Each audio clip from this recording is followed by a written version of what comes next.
ሰላም ወደ አድማጮቻችን፣ ይህ የስፖርት ነው። ወደ አድማጮቻችን አርሰናልን እንግዲህ የሚመለከት ነው የዛሬው ፕሮግራማችን። መድፈኞቹ ቤት እናቀናና ስለ ቡካዮ ሳካ፣ ይህ ስታር ቦይ በአርሰናል ቤት ባለፉት ዓመታቶች በማይክል አርቴታ የተሰጠውን እድል በሚገባ በመጠቀሙ በአርሰናል ላይ ካሉ አስደናቂ ፐርፎርማንስ ላይ የሚገኙ ተጫዋቾች አንዱ ነው። አዲስ ኮንትራት ከመድፈኞቹ ቀርቦለታል። በሚቀጥሉት ቀናቶች የመስማማት እድል ይኖረዋል። ስለዚህ ይህ ተጫዋች ባለፉት ዓመታቶች እንግዲህ 18 ዓመት ሊሞላው ሲደርስ ነው እንግዲህ አርሰናል ኢንተር ፍራንክፈርትን በዩሮፓ ሊግ ከሜዳ ውጭ ባደረገው ጨዋታ ላይ ጎል ማስቆጠር የቻለ በኡናይ ኤምሬ ስር ማለት ነው። ያለፉትን 7 ዓመታት በአርሰናል ቤት አስደናቂ ብቃቱን ማሳየቱ የሚታወስ ነው። ይህ አስደናቂ ተጫዋች በሚቀጥሉትን ዓመታቶችም በአርሰናል ቤት የመቆየት እድሉ ሰፊ ነው። ታዲያ ባለፈው ሳምንት አርሰናል ዌስትሃምን ባሸነፈበት ጨዋታ ይህ ተጫዋች በእንግሊዝ ፕሪሚየር ሊግ 200ኛ ጨዋታውን የተጫወተ እንደሆነ ይታወቃል። 100 ደግሞ የጎል ተሳትፎች ላይ ደርሷል። ያ ማለት 55 ጎሎችንና 45 አሲስቶችን በአርሰናል ቤት ማድረግ ትችሏል። ቡካዮ ሳካ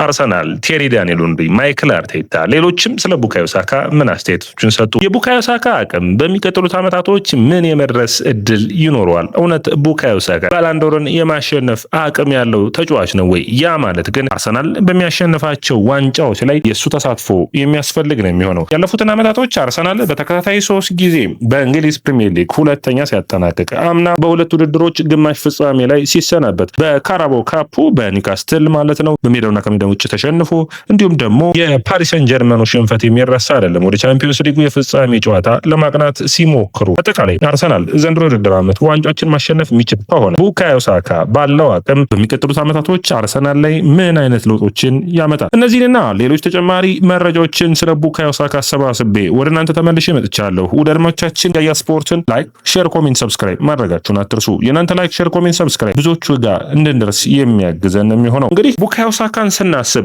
በእናንተ እይታ ወደ አድማጮቻችን ምን ትዝ ይላችኋል? ምን ውስጥ ያስታውሳላችሁ? እኔ ሁሌም 77 ቁጥር ማሊያን ለብሶ በኢንትራ ፍራንክፈርቱ ጨዋታ ላይ ተቀይሮ ገብቶ ያስቆጠረው ጎል ያሳየው ድንቅ ብቃት የሚረሳኝ አይደለም። ገና ታዳጊ ተጫዋች እያለ ይህ ተጫዋች በአርሰናል ታዳጊ ማዕከሎች ያልሸፈነው ቦታ እንደሌለ የምታውቁት ነው። ከግራ የመስመር ተከላካይነት ማይክል አርቴታ ወደ አርሰናል ሲመጣ የመጀመሪያ ጨዋታውን በርነማውዝን በገጠመበት ጨዋታ ላይ የግራ ተከላካይ ሆኖ ነበር የጀመረው። ምን ያክል ፐርፎርማንስ እንዳለው አሁን የቀይ መስመር በአርሰናል ቤት በውድ ፈራሚ የነበረው ኒኮላስ ፔፔ ከአርሰናል ቤት ለቆ እንዲወጣና በዚህ ልጅ ድንቅ ብቃት ቦታው እንዲያዝ ሆኗል። አርሰናል ቤት ባለፉት ዓመታቶች አርሰናል በወጥነት እየተጠቀመባቸው ያለምንም የአቋም መውረድ አምና ጉዳት ካጋጠመው ውጭ የዚህ ተጫዋች ወጥነት የሚካድ አይደለም።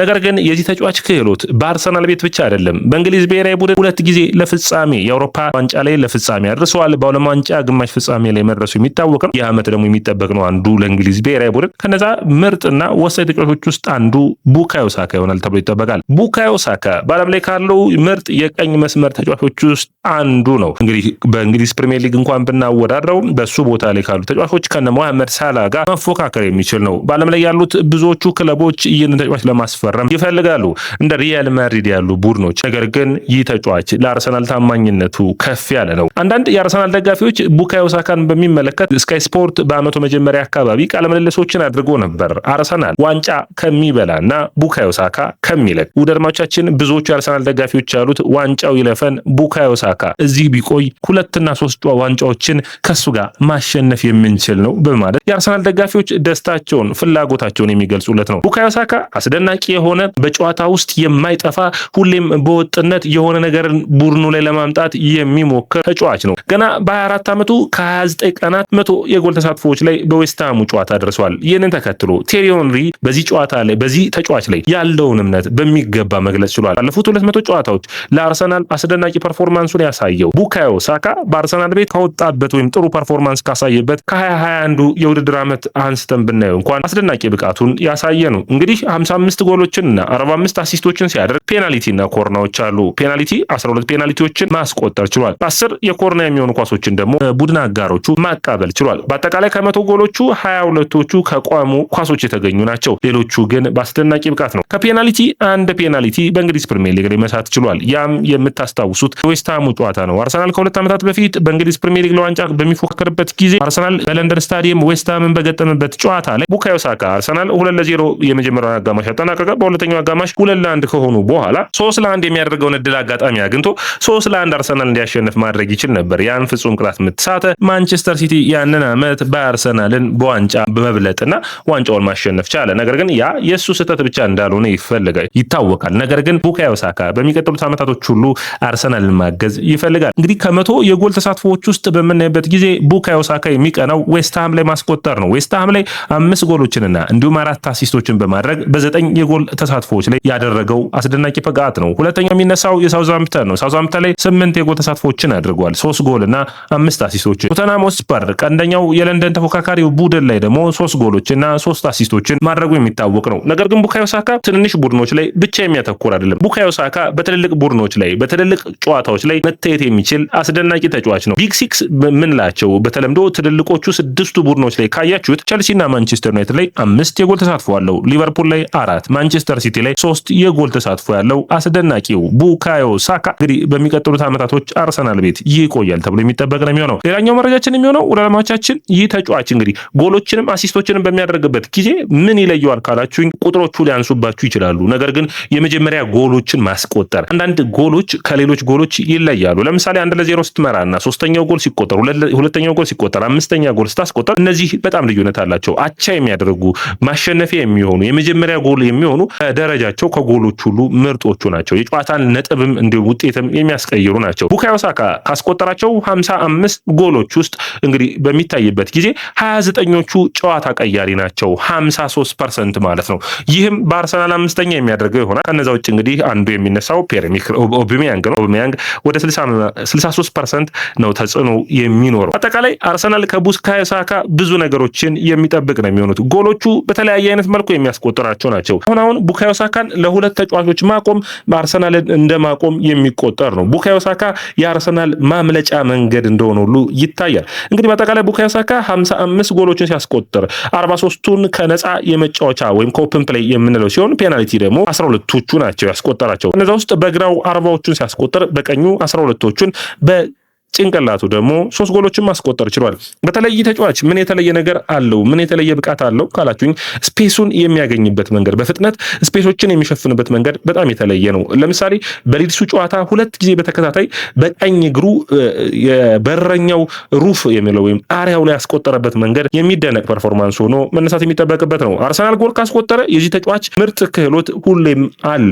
አርሰናል በአውሮፓ ቻምፒዮንስ ሊግ ላይ የዚህ ልጅ ብቃት ይፈልጋልና አስደናቂው ነገሮች ታዲያ ከዚህ ተጫዋች የሚመነጩ ናቸው። ወደ ደማቻችን ስለ ቡካዮ ሳካ ስናወራ ታዲያ ይህ ተጫዋች በታዳጊ እድሜው ከኤሚል ስሚዝ ሮው ጋር የማይክል አርቴታን በአርሰናል ቤት የመቆየት እድል የሚወስነውን የቸልሲን በኤምሬትስ ስታዲየም አርሰናሎች በተቸገሩበት ወቅት ቸልሲን 3-1 ባሸነፉበት ጨዋታ የዚህ ተጫዋች ሚና የተለየ እንደነበር የሚታወቅ ነው። በእንግሊዝ ፕሪሚየር ሊግ በታዳጊ እድሜያቸው ኤሚል ስሚዝ ሮውና እንዲሁም ደግሞ በሚገርም ሁኔታ ከኤሚል ስሚዝ ሮውና ቡካዮ ሳካ 6 ጎሎችን እርስ በራስ አሲስት ተደርገዋል። ያ ማለት ከዋይን ሩኒና ከሮናልዶ ጋር 8 ጋር መፎካከር የሚችል ነው።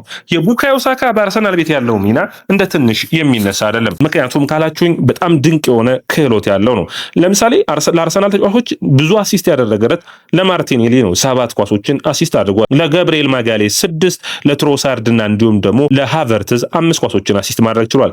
በ21-22 በአጠቃላይ በሁሉም ውድድሮች ካየ ነው ድንቅ ብቃቱን ያሳየበት የውድድር ዓመት ነበር። በተለይ ከቶሚያሱ ጋር ጥሩ ጥምረትን ያደረገበት ወደ አርሰናል ዋናው ቡድን በቋሚነት መጥቶ ፐርፎርም ማድረግ የቻለበት ዓመት ነበር። 22-23 ሲዝን ግን አርሰናል በተጠናከረ ሁኔታ ለእንግሊዝ ፕሪሚየር ሊግ የተፎካከረበት ዓመት ስለነበር በተለይ ከቤን ዋይት ከማርቲን ኦዴጋርድ እና ቡካዮ ሳካ የፈጠሩት የቀይ መስመር ማጥቃት ጠንካራ እንደነበር የምታስታውሱት ነው። ይህ ፐርፎርማንስ ታዲያ ከዓመት ዓመት እንደቀጠለ በወጥነትም ይህንን ብቃቱን እያሳየ ቀጠለ። አስደናቂ ተጫዋች መሆኑን መርሳት የለብንም። ባለፉት 38 ጨዋታዎች በእንግሊዝ ፕሪሚየር ሊግ ማለት ነው በቀጣዩ ዓመት በጥሩ በነበረበት ዓመት 11 አሲስቶችን አድርጓል። አምና ጉዳት አጋጥሞት እንግዲህ በገና ወቅት ማለት ነው በ5 ጨዋታዎች ብቻ 10 አሲስት ያደረገበት ነበር። ቡካዮ ሳካ ለአርሰናል ደጋፊዎችና እንዲሁም አርሰናል ቤት ላሉ ተጫዋቾች የተለየ ቦታ ያለው ነው። የአርሰናል ደጋፊዎች ሁሌም ለቡካዮ ሳካ የተለየ ቦታ አላቸው። ምክንያቱም ከአርሰናል አካዳሚዎች ወጣው ድንቅ ብቃታቸውን ያሳዩ ተጫዋቾች አሉ። ከነዛ ውስጥ አንዱ ቡካዮ ሳካ ሆኖ የሚቀመጥ ነው። ሌጀንዳሪ ለመሆን ግን ብዙ ዓመታትን ከፊቱ ለአርሰናል ዋንጫዎችን ማሸነፍ የሚጠበቅ ነው የሚሆነው።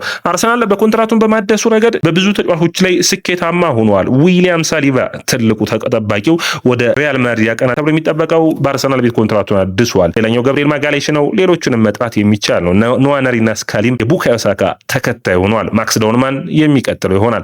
ይህ ስብስብ ታዲያ በቡካዮ ሳካ ሚናነት፣ በቡካዮ ሳካ ወጥ ፐርፎርማንስነት አርሰናል ዋንጫ የሚያነሳበት ጊዜ ሩቅ እንዳልሆነም የሚጠበቅ ነው የሚሆነው። ቡካዮ ሳካ በመጀመሪያዎቹ ዓመታት በ22-23 ሲዝን ጊዜ 15 ደቂቃዎቹ በመጀመሪያዎቹ 15 ደቂቃ አርሰናል መልሶ ማጥቃት አርሰናል በማጥቃቱ ረገድ ውጤታማ ስለሆነ ጎሎችን የሚያስቆጥርበት ፐርፎርማንስ ነበረው። ባለፉት ዓመታቶች ደግሞ ብቃቱን በማሳደግ የጨዋታዎች ማለቂያ የጨዋታዎች ማሸነፊያዎችን ማስቆጠር ሁሉ ችሏል። አሁንም በእንግሊዝ ፕሪሚየር ሊግ በሚቀጥሉት ዓመታቶች በዘንድሮ ዓመትም ከዮኮሬስ ከኤዜ ከነማርቲኔሊ ጋር የሚፈጥረው ድንቅ ፐርፎርማንስ ውጤታማ አርሰናል እንደሚያደርገው የሚጠበቅ ነው። አንዱ እንግዲህ በእንግሊዝ ፕሪሚየር ሊግ ካርዶችን የሚያሻሽልበት ዓመት ይሆናል ተብሎ ይጠበቃል። በተለይ በእንግሊዝ ፕሪሚየር ሊግ 20 አሲስቶችን ብቻ በማድረግ ኬቨን ዲብሩይነ እና ቴሪ ዳንኤል ሄንሪ የሚመሩት ይሆናል። ይህንን ሪካርድ ለማሻሻል የሚችልበት አቅም እንዳለው ደግሞ የሚታወቅ ነው። ገና 24 ዓመቱ ላይ ነውና ይህ ተጫዋች በሚቀጥሉት 5 ዓመታቶች በአርሰናል ቤት የሚቆይ ከሆነ ብዙ ሪካርዶችን ከ100 የጎል ተሳትፎች ወደ 200 የጎል ተሳትፎ ከፍ የማይልበት ምንም አይነት ሂደት አይታየኝም። ከዛ ውጭ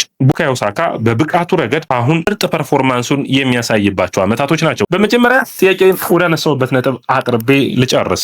ምንድን ነው ካላችሁኝ ቡካዮ ሳካ የባላንዶርን የማሸነፍ አቅም አለው ወይ ካላችሁኝ በኔ እይታ አርሰናሎች የአውሮፓ ቻምፒዮንስ ሊግን የእንግሊዝ ፕሪሚየር ሊግን የሚያሳኩ ከሆነ በነዛ ስኬቶች ውስጥ የተለየ ብቃቱን የሚያሳይ ከሆነ እንደ ኦስማን ዴምቤሌ ሁሉ ቡካዮ ሳካም የባላንዶሩን የማሸነፍ ተሰጥኦ ያለው ተጫዋች ነው። ነገር ግን ተሰጥኦ ብቻ ሳይሆን ጠንካራ ሰራተኝነት አለውና ውጤታማ የመሆኑ ነገር በአርሰናል ቡድን ውስጥ የማይቀር ነው የሚሆነው። ሰላም ወዳጆቻችን፣ ይህ የያ ስፖርት ነው። የያ ስፖርትን ላይክ፣ ሼር፣ ኮሜንት፣ ሰብስክራይብ ማድረጋችሁን አትርሱ።